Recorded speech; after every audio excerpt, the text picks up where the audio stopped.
Qué ambiente, lo decías en la previa, ¿cuántos partidos no viviste en el Estadio Cuauhtémoc? Sí, Warrior, grandes encuentros, ¿no? Un Puebla en su momento lleno de figuras, de grandes estrellas, no solamente jugadores nacionales, seleccionados, mexicanos, pero sobre todo extranjeros de gran calidad. Marcaron toda una generación, una dinastía ya en Puebla. ¿Cuántos van a jugar, Saguito? Que ya no estoy entendiendo. Todos.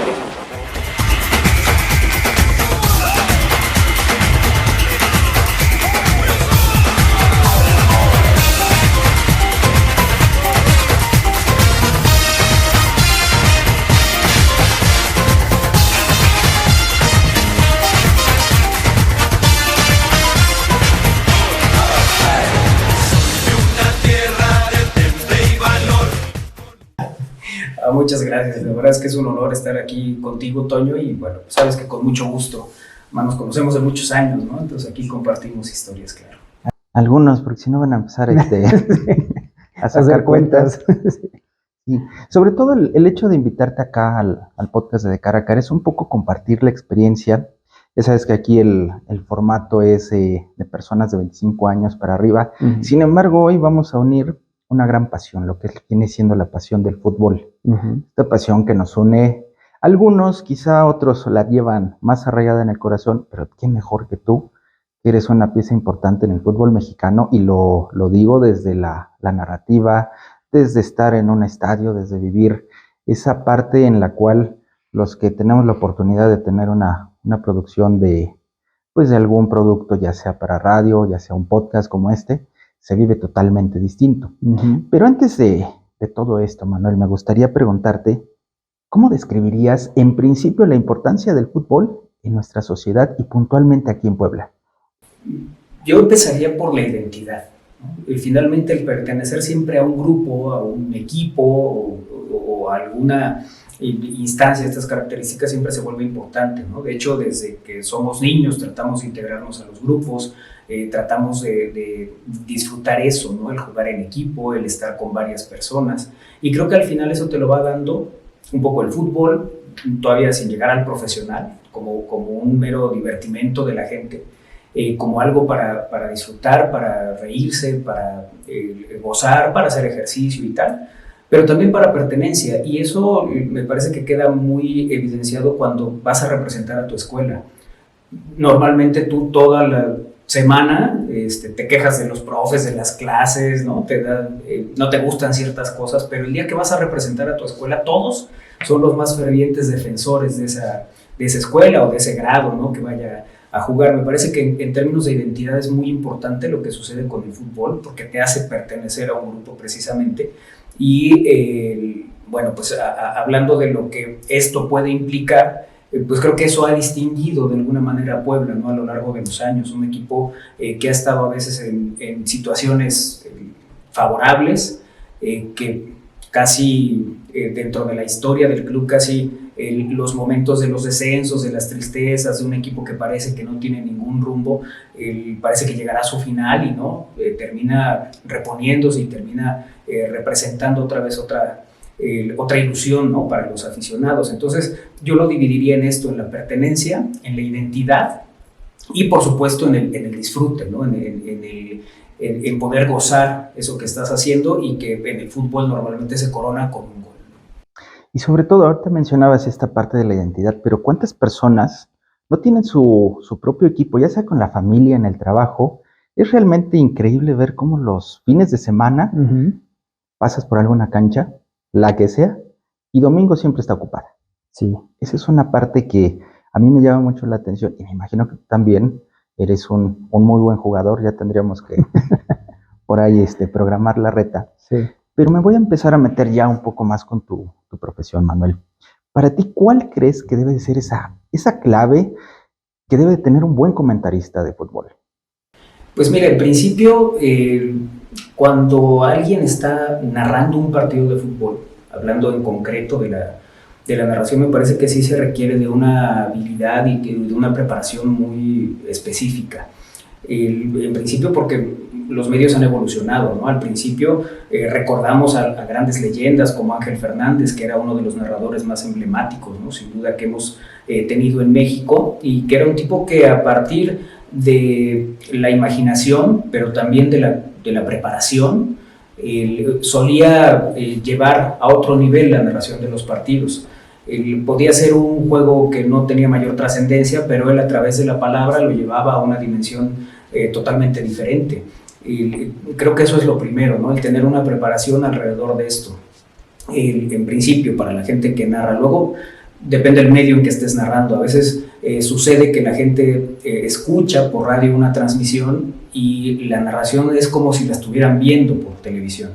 Se olvidan de ser descriptivos, se olvidan que la gente no está teniendo la imagen, que le tienes que llevar precisamente a ese campo de la imaginación para que pueda ubicar dónde está el balón, qué está sucediendo, qué expresión tuvo el jugador. Y para eso hay gente que lo hace muy bien. Están, digamos que, con no solo una preparación, sino con una costumbre ya de ser muy descriptivos que les ayuda mucho.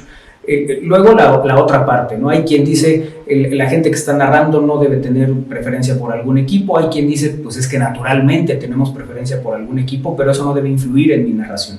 Creo que al final es eso, que tú tengas la capacidad también de entender a qué público vas dirigido, ¿no? Si evidentemente la transmisión es para un equipo en concreto con el cual además te identificas, eso no quiere decir que todo lo que haga el equipo esté bien y todo lo que hagan los demás está mal, pero sí entiendes que ahí puedes sacar un poco más la pasión. Entonces yo te diría que entender a qué público te diriges, a través de qué medio lo estás haciendo, que eso me parece también fundamental, y luego entender que no deja de ser un espacio donde la gente va a saber qué está pasando en el partido, pero que también quiere disfrutarlo, que también quiere pasarla bien, que también quiere que no sea solemne.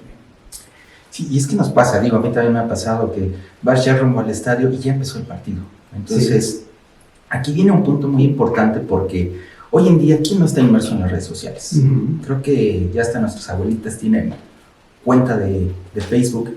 Sin embargo, te quisiera yo preguntar, para ti, Manuel, ¿cuál es esa característica que sí te faculta para poder hacer una observación, no en una mala crítica, pero que sí puedas tener esa facultad de decir, es que está haciendo un pésimo trabajo en la cancha? En principio creo que tiene que ver con los grupos de trabajo, ¿no? Hay algunos que te permiten ser el que eres y que te dicen, por eso te traje aquí. A veces es un poco la representación de un jugador, ¿no? Lo traes porque dribla mucho, pero lo tienes aquí y le pides que no lo haga. Entonces ya para lo que funcionaba, por lo que destacó, ya no es lo adecuado. Creo que al final, en nuestro caso, hemos tenido la fortuna de trabajar con un grupo de personas que te dicen, tú lo que veas, adelante, ¿no? Claro, al paso del tiempo vas entendiendo, después de muchos años, que al final tú puedes hacer una crítica al trabajo que está haciendo alguien en el terreno de juego, a las decisiones que se toman las puedes llegar a cuestionar, pero creo que para todo hay formas, ¿no? Tú puedes establecer claramente un punto y después a esa persona la puedes ver de frente, incluso hasta intercambiar opiniones sobre el tema, que a veces eso se pierde. Creo que hay casos en el fútbol que empiezan a convertirse en algo a veces hasta personal, ¿no? Hasta directo. Y al final uno tiene que entender que, bueno, pues esas personas son seres humanos que hoy tienen la fortuna de jugar fútbol, que muy pocos en este país tienen esa fortuna. Si consideras el número de habitantes por el número de jugadores profesionales, de verdad son muy pocos, pero que pues también tienen esto, ¿no? También sufren las críticas, también uno asume que pues ninguno tiene ganas de equivocarse, ¿no? Hasta cuando juegas los sábados en un partido con tus familiares, hay fallas increíbles y pues ninguno de los que estaba ahí quería fallarla. Entonces, a veces entender esa parte es muy importante, pero la otra es que te permitan decir y opinar y hacer lo que tú quieres hacer. Y yo he sido muy afortunado, en todos los medios donde he estado nunca me han limitado para decirme, de esto no hables, o esto no lo digas, o esto con no te metas, ¿no? Al final uno identifica que eso a veces no es el común en los medios, pero que he tenido la fortuna de estar ahí. Sí, y te decía yo esto de las redes sociales, porque ustedes a título personal considero que sí tienen una preparación. Sin embargo, ¿cuántos no se sienten cronistas, comentaristas y te atacan totalmente a incluso criticar esas decisiones que para eso está el director técnico, o decir, la tenías, era tan suya y qué tonto, ¿no? Sí. Pero es algo tan fácil que puedes hacer a veces detrás de un dispositivo, Pero para ti, ¿cuál ha sido ese mayor reto o esa dificultad que has tenido al estar en vivo en una narración? Creo que ahí identificas, ¿no? Hay gente que legítimamente opina lo contrario a lo que tú opinas y que te lo hace ver y además te argumenta y te dice, mira, estas son las cosas por las que yo pienso esto, y bueno, tú le explicas tal y puedes entrar a un diálogo, ¿no? Ya sea a través de redes sociales, incluso algunos de ellos pues, luego nos hemos conocido, ¿no? Después de escribirnos en redes y hemos intercambiado puntos de vista, y también identificas al que pues está ahí nada más para estar generando, digamos que enojo y otras cosas, con personas, digamos, a través de las redes que identificas, ¿no? Que pues eso no te va a llevar a ningún lado ponerte a discutir, porque claramente no hay argumentos del otro lado, ¿no? Y eso lo entiendes y no pasa nada, y un poco me parece que es el esquema de las redes. Al final lo que hicieron las redes sociales fue a toda esa gente que normalmente estaba en una tribuna, pues después volverla protagonista, subirla a un escenario, porque ahí pues ya pueden opinar, ya pueden decir. Y de las cosas interesantes del fútbol es que a veces no necesitas mayor cosa para poder vertir una opinión, ¿no? Ya que tenga fundamento, no será otra cosa, pero pues ya cualquiera puede, digamos que establecer una idea a partir de, pues incluso a cómo se levantó ese día o a si tuvo alguna dificultad o no. A veces un mal resultado que puede quedarse en concreto con, no sé, una derrota porque en el último minuto falló tu portero y cayó el gol, se puede ir hasta, no, pues es que llevamos años siendo tal, ¿no? Y llevarlo a otra dimensión, pero bueno, me parece que es parte de lo que te encuentras en las redes sociales. Solo hay que estar atentos, sí a escuchar, sí a leer, sí a intercambiar opiniones, pero también a identificar cuando no se trata de intercambiar opiniones, sino únicamente de generar algo diferente. Ok, y en este ir y venir de toda tu experiencia, Manuel, ¿cuál ha sido tu mejor partido o el que lleves en tu corazón? ¿Cuál es ese evento más memorable que te vas a llevar de aquí? Híjole, es que tengo muchos como aficionado. La gente me pregunta que por qué le voy al Puebla, ¿no?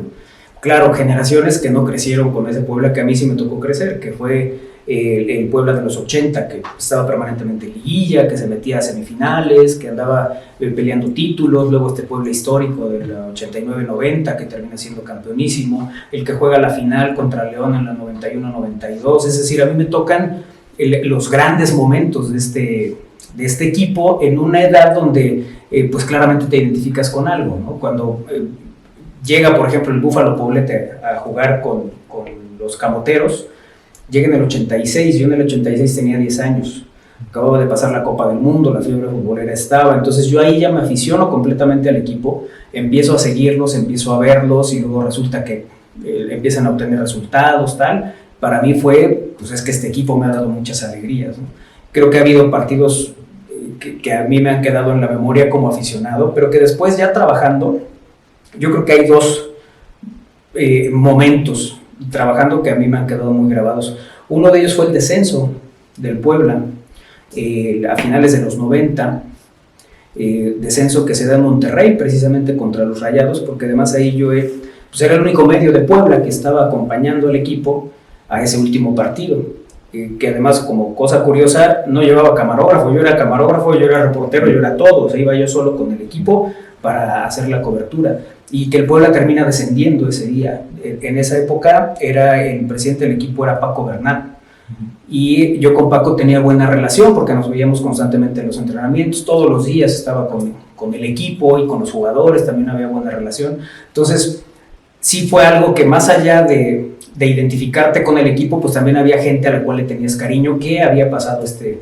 asunto del descenso. Creo que ese es uno de los, digamos, que voy a recordar siempre por lo doloroso que fue. Luego ese dolor duró 2 días, ¿no? Porque a los 2 días compran al Curtidores y Puebla regresa a Primera División y no había sucedido mayor cosa. Luego el otro tiene que ver con recordar uno de los momentos que a mí me hizo sentir mucho al equipo, que era esto, y de repente regresar de lo complicado, de ir perdiendo, de alcanzar, de irte a los penales, de llevar a estas instancias, y ese fue en una transmisión precisamente, ya de estas que hacemos de radio y tele para el Puebla, que fue contra el Guadalajara, ¿no? De estas 3 series que se hicieron, que eran de repechaje, que fue Mazatlán, bueno, Guadalajara, Mazatlán y Guadalajara otra vez. La última de Guadalajara me parece que fue muy emotiva por las condiciones que se dio, por la manera en que se dio, porque parecía que Puebla no iba a poder avanzar de esa ronda, y bueno, pues la gran actuación de Antonio Silva, los penales, como lo cobra Israel Reyes a la Panenka, todas estas cosas, la verdad es que dentro de lo laboral me hicieron regresar a esa época donde yo veía los partidos y me emocionaba de una manera, pues de aficionado, pero de aficionado niño, que sí, la verdad es que esos partidos los disfruté mucho. Yo creo que esos dos, sin representar campeonatos, que eso podría ser muy curioso, los momentos que me llevaré no son títulos, sino el descenso y haber avanzado a una siguiente ronda, pero con lo emotivo que resultó, a veces esas cosas te quedan más grabadas.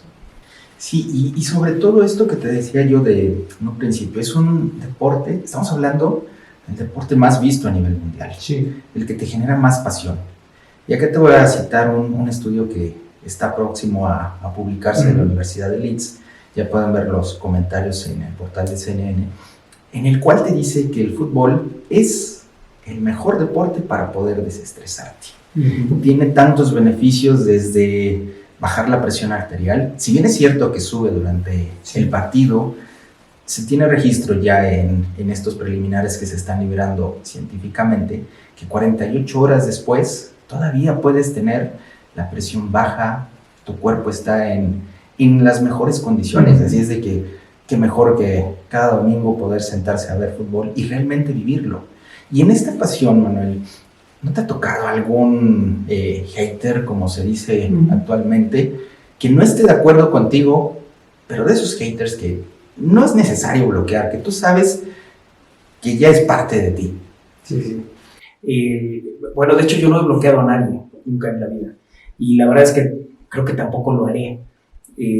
Al final creo que en una red social, pues es parte de eso, ¿no? Puede, como la vida misma, le caes muy bien a alguien y le caes muy mal a otros. Sí, ha habido casos curiosos, ¿no? Había una persona que hacíamos un programa que se llamaba Fútbol Encamotado, hablábamos del Puebla, era un programa precisamente producido para el Puebla que conducía el servidor, y durante esos programas a veces había cosas donde entrábamos a esta dinámica, ¿no? Alguien ponía, no es cierto, este equipo no sirve para nada, este no va a llegar a ningún lado, los dirigía Juan Reynoso dirigía el equipo, y decía, este equipo no va a llegar a nada y tal, y decía, bueno, es un equipo que va en crecimiento, que está, digamos que trabajando mejor, que tiene llegada y tal, y me decía, no tiene llegada, lo dices porque te pagan en ese club, no tiene ningún sentido lo que estás diciendo. Y va, perfecto, vámonos a los hechos. Yo te puedo asegurar que el próximo partido habrá cuando menos 4 oportunidades claras de gol. Y él me dijo, te apuesto lo que quieras a que no, unas semitas. A ese señor lo conocí porque lo invité a la transmisión, le dije, es más, vente conmigo a la transmisión y ahí vemos. Me dijo, yo estoy exactamente en la misma zona donde está el palco, yo estoy ahí abajito, ahí tengo mi abono. Seguro voy a estar ahí, terminando el partido subiré con las semitas si tuvieron más de 4 llegadas, y si no, ahí espero para que me pagues la semita. Bueno, resulta que hoy nos escribimos, nos llevamos bien, tal, pero fue durante varios meses de los que daba duro, ¿no? Y decía, es que tú opinas eso porque trabajas ahí. Claro, pues cuando el equipo perdía, pues no podías hacer mucho, ¿no? Porque además tampoco vas a justificar algo que no existe. Pero sí, este asunto de que el equipo llegaba y tal, pues era claro. Bueno, terminamos degustando las semitas, evidentemente el equipo llegó más de 4 veces, y ahí se generó ya otra interacción. Pero así tener a alguien que de fijo esté dando lata y tal, creo que no. Ha habido por ahí quien aparece y opina algo distinto y te descalifica, pero no vuelve, no regresa. Y que era constante, que es el único que identifico así constante, Ramón Batalla, así se ponía en redes sociales. Terminamos ya haciendo una relación diferente, ¿no? Y después me decía, es que nunca pensé que tú quisieras platicar conmigo en persona, que realmente fueras a cumplir esto. Y fue, bueno, pues es que a mí me hubiera gustado eso cuando yo era niño, ¿no? El de repente escuchar a alguien y poder acercarme y poder platicar con él y poder generar incluso pues, un intercambio de opiniones, y pues yo no me queda más que hacerlo ahora, ¿no? Y ser congruente con eso que pensaba también de mí. Sí, y qué bueno que no los tienes, porque a título personal te he escuchado y veo tus productos. Te considero una persona muy amena, en la cual ahora quien nos está escuchando o ya nos está viendo en el canal de YouTube se puede dar cuenta que que hay fluidez y sobre todo hay congruencia. ¿Y a dónde voy con esta palabra? Tu congruencia es que eres poblano, eres camotero de afición, pero ¿cómo logras equilibrar precisamente a la hora de estar en una narrativa en el estadio ese sentimiento que puedes tener por dentro de decir, pónganse las pilas con el profesionalismo? Me parece que la clave está en entender qué es lo que está esperando el radioescucha o el televidente de ti. Si bien mucha gente te sigue porque es la transmisión del club y le gusta esta emoción que de repente vivimos de manera natural, o sea, de repente cae algún gol y nos emocionamos y tal, y se puede ver en las transmisiones y esto, que no está preparado para eso, pero que después, si el otro equipo te supera, hombre, hace un torneo vino Toluca y le pegó una repasada a Puebla el primer tiempo, no se sabía por dónde, y eso no quiere decir que no puedas reconocer lo bien que trabaja otro equipo, lo bien que llega, las 7 oportunidades que tuvieron, que ese marcador debió haberse ido 5-0 el primer tiempo, y se fue 2-0 nada más. Luego Puebla en el segundo tiempo se acercó 2-1 y creo que fue el mejor partido que tuvieron en el torneo anterior, pero creo que una cosa no quita a la otra, ¿no? Al final tú puedes seguir sintiendo esa emoción y seguir teniendo ese cariño por un equipo, pero que no eso te va a impedir ver que también tiene defectos, que también tiene fallas, y que esos, pues la gente que te está viendo o que te está escuchando, pues quiere saber eso de ti, quiere saber que realmente le estés transmitiendo lo que está sucediendo y no que lo estés matizando a partir de tu óptica, ¿no? Para poder a lo mejor llevar algo que fue muy desastroso en un primer tiempo, decir, bueno, no estuvo tan malo, no, fue desastroso, o sea, de verdad ese día, pues coincidíamos todos en la transmisión, que si el partido seguía así, iba a ser una goleada histórica. Luego cambiaron cosas en el segundo tiempo, pero me parece que eso, el encontrar un equilibrio, pensando en, si yo estuviera del otro lado, ¿qué me gustaría escuchar? Y me gustaría escuchar a alguien que sea, digamos que lo más sereno posible para no dejarse llevar por las emociones, y cuando yo llegue y vea el resumen o vea el partido, diga, no, pues esto que me vendió no es, ¿no? Y eso pues te deja siempre la tranquilidad de que pues, la gente termina coincidiendo un poco con lo que escuchó, con lo que vio. Y ahora tocabas un tema muy cierto, que engloba no solamente a un equipo, yo creo que a bastantes de la liga. Desastre. A veces no tienes la oportunidad de entender qué le está pasando al fútbol mexicano. ¿Tú qué crees que le haga falta a todos los equipos para poder salir adelante? Yo lo que he identificado es que me parece que se colocan a veces las esperanzas y las soluciones en temas que no necesariamente están comprobados. Es decir, hay mucho esto de que, claro, ninguno juega en Europa, ¿cuándo vamos a poder competir? Las mejores actuaciones que ha tenido la selección mexicana en mundiales ha sido sin jugadores en Europa. Hablamos del 94, un equipo que estuvo muy cerca de avanzar a la siguiente ronda y que terminó con este asunto de los penales dirigido por Mejía Barón. Hablamos del 98, cuando Manolo Lapuente estuvo también muy cerca de eliminar a Alemania, además, ¿no? Un histórico de los mundiales, y que, bueno, sucedieron cosas y quedaron ahí. Pero ahí no tenías jugadores en Europa, o había uno de toda la selección. Creo que a veces se pretende que si todos estuvieran jugando en Europa, este equipo le iría mejor. Creo que ahí no está la solución. Sigue este tema, ¿no? De que es que hay muchos extranjeros en la liga, es que, bueno, si lo ves del otro lado, pues cuando había menos extranjeros tampoco pasó nada, ¿no? Se quedaba exactamente en el mismo punto. Entonces, me parece que tiene que ver con que concretes una idea de juego, a partir de las características que tienes. Muchos entrenadores de fuera de México te dicen, es que la disciplina táctica del jugador, el rendimiento físico, la habilidad que tienen, la velocidad, bueno, ahí ya tienes 4 elementos que identifican en todo el mundo, que podrías generar un sistema de juego de acuerdo a eso. Más allá de dónde estén militando, que sepan a qué juegan. Y creo que eso se ha logrado por épocas distintas. El asunto es que se ha logrado por poco tiempo, y luego sucede que el Mundial te puede ir muy bien, pero difícilmente alguien termina con un proceso, ¿no? de 4 años de poder establecer una idea de juego, una forma de juego, y que luego esto se represente en resultados en un Mundial. Lo tuvo, por ejemplo, Ricardo Lavolpe, pero el tope de esa selección fue un año antes del Mundial, que eso también tiene que ver con planeación. Todos los equipos y todos los deportistas y todos tienen una curva de rendimiento, y tienes que ubicar que esa curva de rendimiento sea exactamente en la competencia que tienes, que no sea un año después, cuando ya vienes a la baja, y eso te quita medalla. La propia Ana Gabriela Guevara, en algún momento su tope No fue en Juegos Olímpicos, su tope fue en los mundiales de atletismo. Y ahí sí logró medalla de oro, ¿no? Ya cuando llegó a los Olímpicos llegó un poco hacia abajo.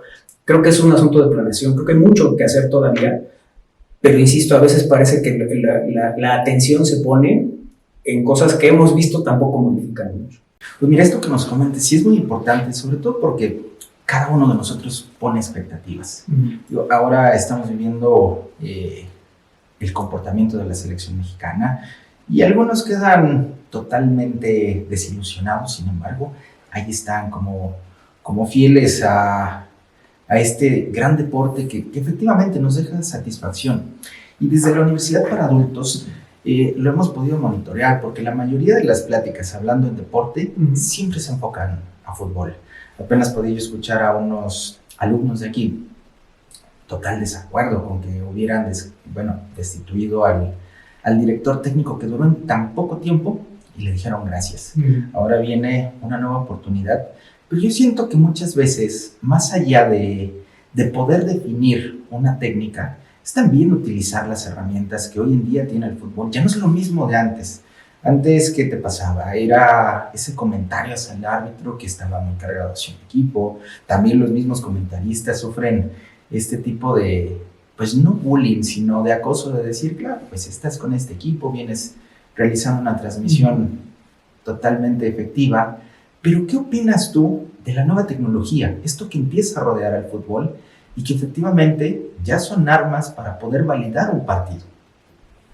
Mira, creo que la tecnología ha caído al fútbol de manera positiva en ciertos rubros, ¿no? Podríamos decir que la llegada de la tecnología con el VAR pues es una cosa que posiblemente sí hacía falta para el fútbol. Pero bueno, al final la tecnología pasa después por el matiz de la gente que la está viendo, del árbitro que va a determinar si eso es o no falta, ¿no?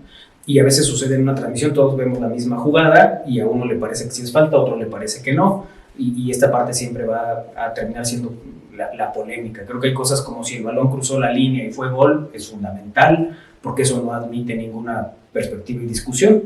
La tecnología te dice si cruzó o no cruzó, el fuera de lugar con esto que hacen ahora, ¿no? Para determinar si el cuerpo está adelantado o no. Creo que esa parte le viene bien en términos de la tecnología. Luego hay otras cosas que también se han sumado al mundo del fútbol, que es las plataformas en redes sociales, los propios equipos de fútbol que te muestran la intimidad del equipo, cómo se vive esto que lo hace muy bien el Puebla, por ejemplo, cómo se vive el partido en el vestidor, cómo se preparan, cómo llegan, cuando saltan los equipos al terreno de juego, lo que se dicen al medio tiempo, cómo al final o lo festejan o lo sufren, ¿no? Esta parte creo que también es un avance de la tecnología que te permite hoy entrar a esa intimidad, que a lo mejor antes no la tenías, y sobre todo de la manera en que se presenta ahora. Creo que eso le ha venido bien. Luego, la tecnología aplicada a los propios entrenamientos. Muchos te dicen, en los 80 nos llevaban a correr horas y horas y horas y era todo lo que hacíamos, ¿no? O nada más hacías 1, 2 y estas cosas que eran muy, muy básicas. Hoy la preparación atlética de los jugadores es mucho mejor porque la tecnología te permite desde medir su rendimiento, cuánto corrieron, qué hicieron, si ya están en una etapa de agotamiento, o sea, ya tienes una medición absoluta con ejercicios muy específicos para que logren determinada cosa que tú requieres. Hoy la tecnología en el entrenamiento de fútbol es totalmente distinta. Creo que eso se puede aprovechar también, porque no es una tecnología que solo tengan algunos, que todos los equipos tienen acceso a eso. Ahora, ¿cómo la utilizas en tu favor? Pues eso es lo que te puede marcar cierta diferencia, ¿no? Pero sí me parece que la llegada de la tecnología al fútbol en términos generales como industria, pero como consumidor o tal vez como el protagonista del propio juego, pues ha sido benéfica en muchos sentidos. Ok, y ahora mira, te voy a hacer una pregunta que me encargaron totalmente que no te podías ir. Okay. Hace rato ya lo mencionabas, se critica hoy el porcentaje de jugadores extranjeros que hay, no solamente en Puebla, sino en todos los equipos. Sí. Pero tú, ¿hacia dónde cargas ese sentimiento? ¿Hacia la cantera o hacia los extranjeros? Hay cosas que van de la mano. Los jugadores que están trabajando desde las básicas, que van creciendo, que llegan a las subs, que llegan a la 18, a la 20, y en su momento al primer equipo, ganas por un lado identidad, porque son jugadores que están perfectamente identificados con tu equipo. Ganas porque también esos jugadores siempre buscan superarse para poder llegar a ese camino. Y algunos tienen la capacidad del fútbol y la fortaleza. Creo que mucho tiene que ver lo mental. Hay algunos jugadores que pueden tener las cualidades, pero que la fortaleza de tener un mal resultado no la tienen, y de ahí pueden desaparecer, prácticamente ahí pueden quedar. Creo que sí hay un trabajo que se está haciendo bien en la actualidad en Puebla, que creo que varios equipos lo están haciendo bien, porque además representa un gran negocio. Tienes un jugador que le invertiste durante un tiempo, pero que lo vas a vender en una millonada, y que eso te va a permitir generar más o traer y contratar y tal. El tema de los extranjeros, durante mucho tiempo sucedió que pues eran más bien negocios de representantes, con algunos equipos, con algunos directivos o con algunos entrenadores. Y esta parte pues sí afectaba, porque daba igual si el tipo jugaba o no, si el jugador era de buenas características, si tenía eso ya no importaba. Lo que importaba era hacer la transacción y cuánto íbamos a ganar cada uno. Y eso lo que hizo fue que entre más plazas tenías para eso, pues más sucedía. En la época que había solo 3 extranjeros, bueno, recordemos a los que tenía Puebla, ¿no? Que era Aravena, Poblete, Moscoso, en algún tiempo. Y que después fue, o sea, estos 3 eran top. Y que tú veías llegar a un Patricio Hernández a Cruz Azul y a Antonio Carlos Santos a la América. Claro, como estaban más cortos los lugares, pues tenías que traer a alguien que verdaderamente marcara diferencia. Como pues, 3-9, 3-8, 3-10. Pues mira, con 2 que jueguen bien, pues ya el resto da un poco lo mismo, hay que estar de relleno. Entonces, creo que esta parte de tener muchos extranjeros es qué calidad de extranjeros vamos a traer. Si vamos a traer 8 muy buenos, pues que vengan. Porque esos también enseñarán a los otros, esos también pondrán en una competencia distinta a los chavos que vienen. Pero si vas a traer a alguien que no tiene las mejores características, que únicamente es por un negocio y que después lo tienes que poner porque, pues, para que lo puedas vender, entonces ahí es donde le tapas el lugar al muchacho.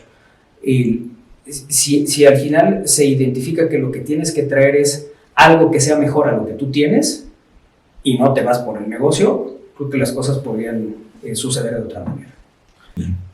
Y mira, lamentablemente ya se nos está agotando el tiempo, Manuel, pero a título personal, solo por la anécdota, si te dieran a ti la oportunidad de jugar esos 90 minutos, obviamente quiero entender que vas a elegir con Puebla. Sí. Pero ¿contra quién te gustaría jugar? Híjole, de los partidos que más disfruté del Puebla y sigo disfrutando, pues es cuando te enfrentas a estos grandes, ¿no? A las Chivas, a la América. Creo que con los dos ha habido partidos memorables. El caso de Guadalajara con un título para Puebla. El caso de América, que siempre ha habido una rivalidad y que siempre ha habido ahí una cosa especial.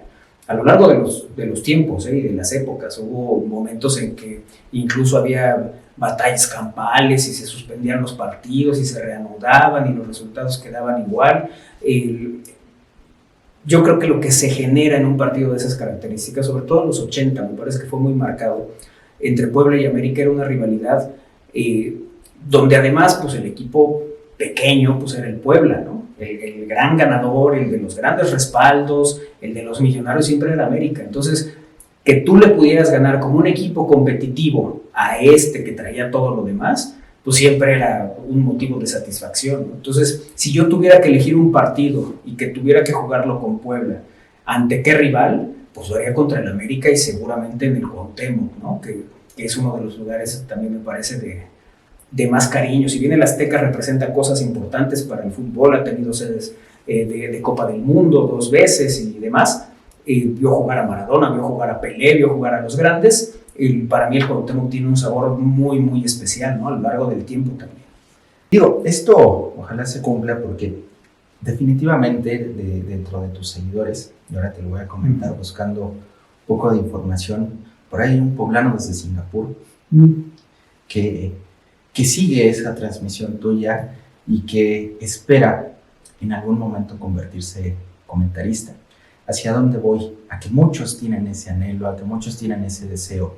Y tú que ya lo has vivido, lo vives y puedes disfrutar cada partido desde otra cancha muy privada, ¿cuál sería ese tip, comentario o sugerencia que le puedes dar a todos aquellos que se apasionan, incluso desde casa, narrando ese equipo que está en su corazón?